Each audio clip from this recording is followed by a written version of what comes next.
Assalamualaikum warahmatullahi wabarakatuh. Halo semuanya, bagaimana kabarnya? Mudah-mudahan semuanya sehat selalu dan tetap semangat. Di pertemuan sebelumnya, kita telah membahas mengenai pengembangan materi IPS di SD kelas awal. Dan pada pertemuan kali ini, kita akan membahas mengenai pengembangan sumber pembelajaran IPS di SD kelas awal.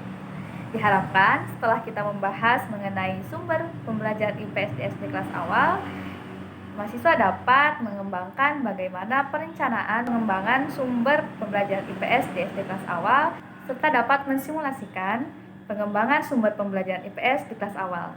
Sudah siap? Yuk langsung saja kita simak pembahasannya.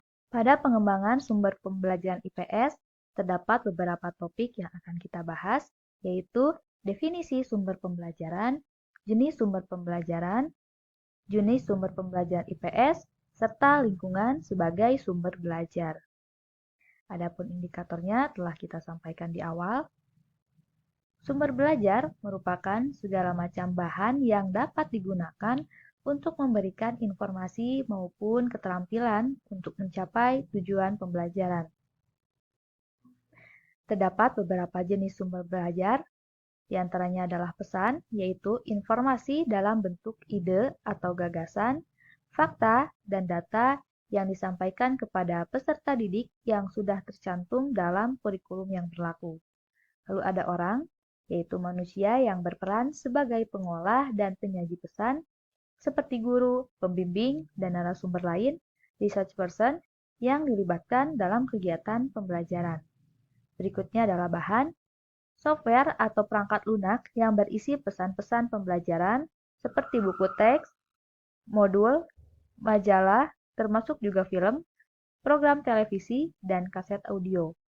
Berikutnya adalah alat, yaitu perangkat keras atau hardware yang digunakan untuk menyampaikan pesan pembelajaran seperti proyektor, televisi, proyektor slide, dan radio.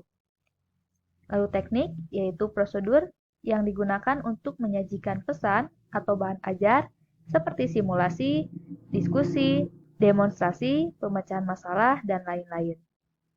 Lalu berikutnya adalah lingkungan, segala sesuatu yang ada di sekitar atau di sekeliling siswa, makhluk hidup lain, benda mati, dan budaya manusia yang dapat dimanfaatkan untuk menunjang kegiatan dan pembelajaran secara lebih optimal. Sumber materi belajar berupa bacaan atau reading materials diantaranya adalah buku teks, buku paket, buku modul belajar, lalu ada buku biografi tokoh-tokoh, buletin, majalah, surat kabar untuk menjelaskan masalah-masalah yang aktual dan up-to-date, serta buku ensiklopedia dan kamus.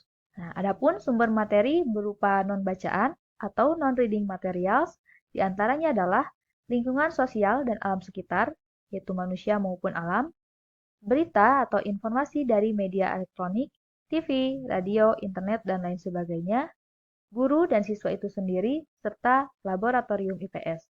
Lingkungan sebagai sumber belajar, jadi ada beberapa interaksi yang berada di lingkungan yang bisa menjadi sumber belajar. Di antaranya misalnya mempelajari organisasi-organisasi sosial yang ada di masyarakat sekitar sekolah, misalnya Karang Taruna. Lalu mengenal adat istiadat, kebiasaan, dan mata pencaharian penduduk sekitar. Berikutnya ada mempelajari kebudayaan, termasuk kesenian yang ada di sekitar sekolah, mempelajari struktur pemerintahan setempat, RT, RW, desa, kelurahan, kecamatan, dan sebagainya. Serta mengenal kehidupan beragama dan sistem nilai yang dianut penduduk sekitar. Namun, perlu diperhatikan bahwa dalam penggunaan sosial ini sebaiknya dimulai dari lingkungan terkecil atau terdekat peserta didik menuju lingkungan yang lebih besar dan lebih luas atau disebut sebagai pendekatan expanding community approach. Nah, kesimpulannya dari apa yang telah kita bahas, bahwa terdapat 6 jenis sumber belajar yang dapat dikategorikan menjadi 2 kategori, yaitu sumber materi berupa bacaan dan sumber materi non-bacaan. Selain itu, lingkungan juga dapat dijadikan sebagai sumber belajar karena berkaitan dengan ilmu sosial yang notabene berkaitan erat dengan kehidupan lingkungan sekitar siswa atau lingkungan sosial. Paulo Freire pernah mengatakan, tidak ada kegiatan mengajar tanpa belajar. Nah, itu dia tadi pembahasan mengenai sumber pembelajaran IPS di SD kelas awal. Sekian pembahasan pada pertemuan kali ini. Mudah-mudahan kita bisa bertemu di pertemuan berikutnya. Terima kasih, mudah-mudahan semuanya sehat selalu. Tetap semangat. Assalamualaikum warahmatullahi wabarakatuh.